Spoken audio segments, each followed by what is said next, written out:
Hello, જાગુસ kitchen જર્નીમાં આપ સૌનું સ્વાગત છે. ફ્રેન્ડ્સ, કેરીની સિઝન ચાલી રહી છે ત્યારે આજે આપણે કેરીની એક મસ્ત મજાની સરસ મીઠાઈ બનાવીશું.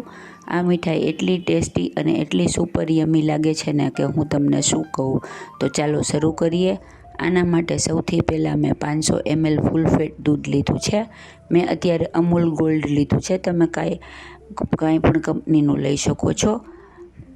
હવે આપણે તેને એક તપેલીમાં કાઢી લેશું. આમાંથી આપણે 1/4 કપ જેટલું રહેવા દઈ અને બાકી બીજું બધું તપેલીમાં લઈ લેશું અને તેને ગરમ કરવા મૂકી દેશું. ત્યારબાદ આપણે એક કેરી લેશું. મેં અત્યારે કેસર કેરી લીધેલી છે. ફ્રેન્ડ્સ, અમારે સૌરાષ્ટ્રમાં વધારેમાં વધારે કેસર કેરી જ બધાના ઘરે ખવાતી હોય છે. હવે આપણે તેને એની છાલ બધી કાઢી લેશું. ફ્રેન્ડ્સ, આ મીઠાઈમાં 1.5 થી 2 જેટલી કેરી જાય છે. આવી રીતે છાલ કાઢી અને પછી તેના આપણે પીસ કરી લેશું અને તેનો પલ્પ બનાવી લેશું. અત્યારે આપણે 500 ml દૂધ હોય ને તો એક કેરીનો પલ્પ બનાવવાનો છે. કેરી એટલી બધી મોટી નથી, સેજ મીડિયમ સાઇઝની કેરી મેં લીધેલી છે.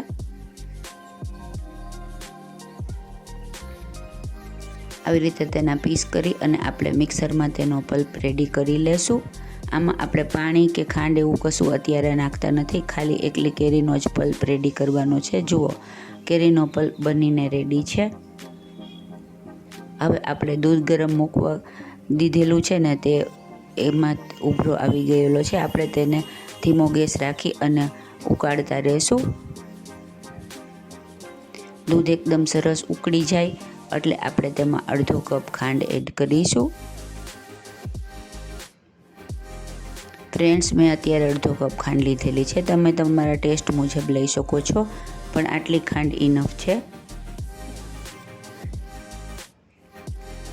હવે આપણું દૂધ ખાંડ એકદમ ડાયલ્યુટ થઈ જાય અને સરસ ઉકળી જાય ત્યારબાદ આપણે 1 ટેબલ સ્પૂન કસ્ટર્ડ પાવડર લેશું અને તેમાં જે આપણે 5 કપ દૂધ બચાવીને રાખેલું હતું તે એડ કરીશું. મેં તેમાં કોથળીમાંથી કાઢતા પહેલાં ઠંડુ દૂધ 5 કપ બહાર રાખી દીધેલું હતું, તે આપણે આમાં યુઝ કરીશું. કસ્ટર્ડ પાવડર એકદમ સરસ ડાયલ્યુટ થઈ જાય એટલે આપણે તે ઉકળતા દૂધમાં એડ કરીશું અને દૂધને ફરીથી 2-3 મિનિટ સુધી ઉકાળીશું, જેથી આપણો કસ્ટર્ડ પાવડર એકદમ સરસ રીતે ચડી જાય અને દૂધ ઘટ થઈ જશે. ફ્રેન્ડ્સ, જો તમે મારી ચેનલ પર નવા હો તો મારી ચેનલને સબસ્ક્રાઈબ જરૂરથી કરજો અને બાજુમાં રહેલ ઘંટડી દબાવી દેજો, જેથી મારી નવી રેસીપીનું નોટિફિકેશન સૌથી પહેલાં તમને મળે. આપણું દૂધ એકદમ સરસ ગરમ થઈ ગયું છે અને થીક પણ થઈ ગયું છે. હવે આપણે ગેસ ઓફ કરી અને તેને સાવ રૂમ ટેમ્પરેચર ઉપર આવવા દેશું. સાવ ઠંડુ થઈ જાય ત્યાં સુધી આપણે તેને ઠંડુ કરવાનું છે. આપણું દૂધ એકદમ ઠંડુ થઈ અને રેડી છે અને થોડું ઘટ પણ થઈ ગયું છે. હવે આપણે તેમાં રેડી કરેલો પલ્પ એડ કરીશું અને એકદમ સરસ રીતે મિક્સ કરીશું. ફ્રેન્ડ્સ, આ સ્વીટ એટલી સરસ અને એટલી ટેસ્ટી ટેમ્પિંગ લાગે છે ને એટલે આનું નામ મેંગો ટેમ્પટેશન છે. તમે એકવાર બનાવજો, ખૂબ જ સરસ લાગે છે. તમે બહારની બાસુંદી વગેરે ભૂલી જશો. બનાવવામાં એકદમ સરળ અને ખાવામાં એકદમ ટેસ્ટી બને છે. અને જે નોર્મલ બાસુંદી અને શ્રીખંડ વગેરે આવે એના કરતાં આ કંઈક અલગ અને હટકે જ બનશે. હવે આપણે અડધીથી પોણી કેરીના પીસ બીજી કેરીથી બનાવેલા છે તે એડ કરીશું. નાના નાના કેરીના પીસ બનાવી લેવાના છે અને તે એડ કરીશું.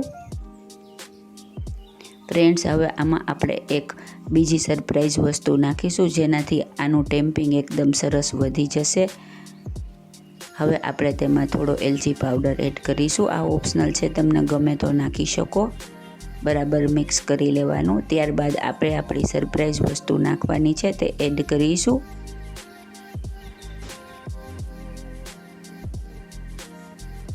હવે આપણે તેમાં જુઓ ફ્રેન્ડ્સ, નાની નાની રસગુલ્લી મેં રેડી કરેલી છે તે આમાં 7 થી 8 એડ કરીશું. અડધો લીટર દૂધનું આ મિશ્રણ હોય તો 8 થી 10 જેટલી નાની રસગુલ્લી જાય છે. આ મેં ઘરે જ પનીરનું બનાવેલું છે. તમે રેડી નાની રસગુલ્લી આવે તે પણ એડ કરી શકો છો. આ એકદમ ઠંડુ કરી અને ખાવાથી એટલું સરસ લાગે છે ને કે કે તમે એકવાર ચોક્કસથી ટ્રાય કરજો, મજા જ પડી જાય. આમાં કેરીનો ટેસ્ટ અને રસગુલ્લાનો ટેસ્ટ ખૂબ જ સરસ લાગે છે. હવે આપણે તેને એક સર્વિંગ બાઉલમાં લઈ લેશું અને પછી તેને 1 કે 2 કલાક સુધી ફ્રીજમાં એકદમ ચીલ કરવા મૂકી દેશું. છે ને એકદમ જોરદાર, ખાવામાં એટલું ટેસ્ટી છે. હવે આપણે તેને બદામ અને પિસ્તાની કતરણથી ગાર્નિશ કરીશું. ત્યારબાદ આપણે તેને ફ્રીજમાં રાખી દઈશું. ફ્રીજમાં 2 કલાક સુધી રાખવાનું છે. આને નોર્મલ ફ્રીજમાં જ રાખવાનું છે, ફ્રીઝરમાં રાખવાનું નથી. તે એકદમ સરસ ઠંડુ થઈ અને રેડી થઈ જશે. જુઓ, જોતાં જ મોઢામાં પાણી આવી જાય એવું આપણું મેંગો ટેમ્પટેશન રેડી થઈ ગયું છે. હવે આપણે એને 1 થી 2 કલાક સુધી ફ્રીજમાં મૂકી દઈશું.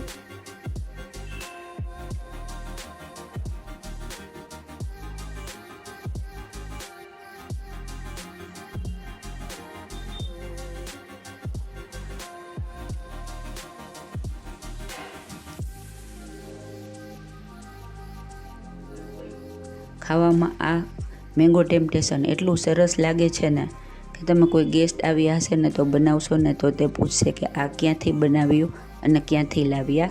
હવે આપણે ફ્રીજમાંથી લઈ અને તેને એક સર્વિંગ બાઉલમાં લઈ લેશું. આમાંથી 4 જેટલા સર્વિંગ રેડી થાય છે. બારે આપણે બાસુંદી કે એવું લેવા જઈએ તો ખૂબ જ મોંઘું મળતું હોય, જ્યારે આપણે ઘરે નવા જ પ્રકારની કેરીની મીઠાઈ રેડી કરી શકીએ છીએ. બધા રસ તો પોતાના ઘરે જ ખાતા જ હોય. આ એક હટકે જ કેરીની મીઠાઈ છે, તો તમે ચોક્કસથી ટ્રાય કરજો. ખાવામાં એકદમ મજેદાર એવું આપણું મેંગો ટેમ્પટેશન રેડી છે.